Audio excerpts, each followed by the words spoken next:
Something curious you'll notice about the Red Army is that at the beginning of the conflict, you'll see that all the soldiers were wearing their standard helmets, and later, at the end of the war, it was really rare to see soldiers wearing helmets. We can confirm this by looking at photos from that time, since there are plenty of them. If you analyze them thoroughly, you'll notice that as the conflict went on, it became increasingly rare to see helmets. This is popularly attributed to the fact that with the massive influx of new recruits into the Red Army, helmets became scarce, since the Soviet Union couldn't produce helmets for everyone.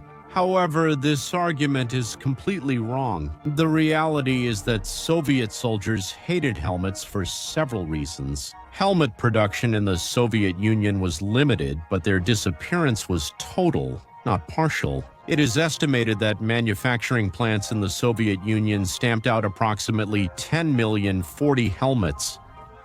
Considering that a total of 34 million people were mobilized in the Red Army, there were enough helmets to supply a large part of the soldiers, or at least those fighting on the front lines. However, as we mentioned, by the end of the war, really very few soldiers had helmets on their heads. Instead, they wore ushanka hats for the cold or polovka caps, which were fairly common infantry caps around the world. And the reason for all this is a combination of culture and, in addition, practical reasons. To begin with, what do I mean when I say there's a cultural reason why the Soviets stopped using helmets? Well, basically, the Soviets hated wearing their helmets, largely because to them, if you wore a helmet, you were weak. Soldiers who wore helmets were considered inexperienced, and more than anything else. The rejection revolved around the fact that Soviet soldiers were so proud that they felt they didn't need the helmet. We can see this in many anecdotes from soldiers and officers of the time. For example, General Fyodor Grigorenko, who fought on the 4th Ukrainian Front, wrote about this in his memoirs. The attitude toward helmets throughout the entire Soviet army was disdainful, and our 8th Division was no exception. Driving and walking through the units, even on the front line, I didn't know anyone who wore a helmet. The word he used is a bit curious: disdainful.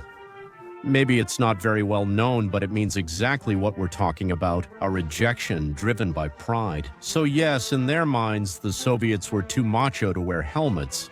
But also, according to the same soldiers, there were other reasons not to use this helmet. There are many accounts of supposed problems with the SSH-68 steel helmet.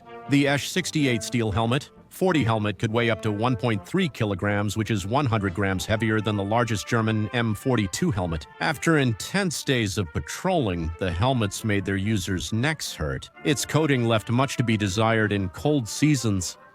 It was very bad for snow, and in summer it was unbearable to wear because of the heat. The German helmets had ventilation holes that, although they looked small, were enough to cool the heads of their users. The SH-68 steel helmet, 40, had no ventilation at all, so it became an oven inside during the summer. I also found this veteran's testimony. The helmet echoed in my head, got caught on branches, and made it hard for me to think and concentrate. Simply very revealing. In my view, the SH-68 steel helmet, 40 helmet, wasn't bad at all. In fact, it was quite good. It was used many years after World War II since it served its purpose. All the helmets from that era were uncomfortable, even the German ones, which are considered the best helmets of the conflict. Even though these German helmets were uncomfortable, the Germans always wore them. The difference was that in the German army, if you were wounded for not wearing a helmet, you could be taken to court for deliberate self-injury, and you could get into a lot of trouble. On the other hand, in the Soviet army, the soldiers seemed to be more undisciplined, and there was no apparent punishment for not wearing a helmet. In fact, Fyodor Grigorenko himself talks about his struggle to get his men to wear the helmet.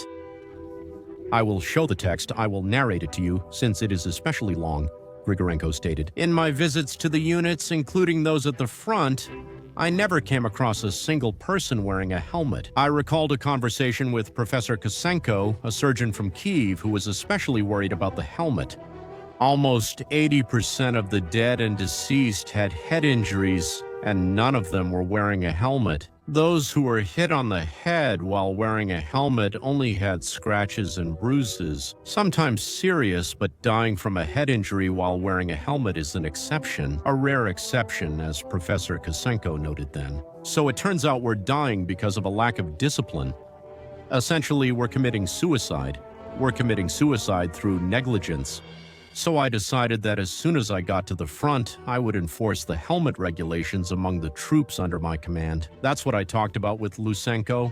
I told him everything I had learned from the professor and added, "Have you ever seen a single German head without a helmet at the front?"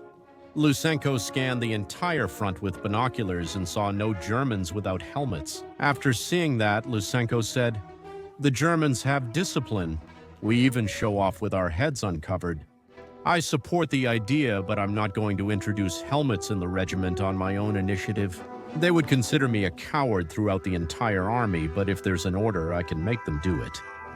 After talking with Lysenko, I drafted an order requiring all enlisted personnel and division officers, except for headquarters and the rear, to wear helmets and carry the mandatory weapons. At all times, Smirnov didn't argue and signed it immediately, but it was harder to implement it than to make it. I spent several hours a day at the front with a helmet and a machine gun. I talked to soldiers and officers about the importance of helmets. I cited examples that I knew. I punished violations severely, and Lysenko turned out to be very right. In the rear, people started talking about the chief of staff of the 3rd Division as a rookie, a coward, and an eccentric, who, by putting on a helmet and carrying a machine gun, wanted to look like an experienced veteran. Memoirs of General Fyodor Grigorenko. With this small fragment I just told you, everything is more than clear. The SS-68 steel helmet. 40 was a good helmet. However, it was uncomfortable to wear, like all helmets from World War II. And since Soviet soldiers seemed to be as brave as they were undisciplined, they simply did without it. As Professor Kosenko noted in General Grigorenko's memoirs, having a helmet truly makes a difference on the battlefield. For example, in World War I, about 47% of casualties resulted from head injuries. The STALHEM reduced those casualties by 70%. In World War II, on the Eastern Front, the Germans had casualties of 7.3 million men, while the Soviets reported casualties of approximately 23.6 million men.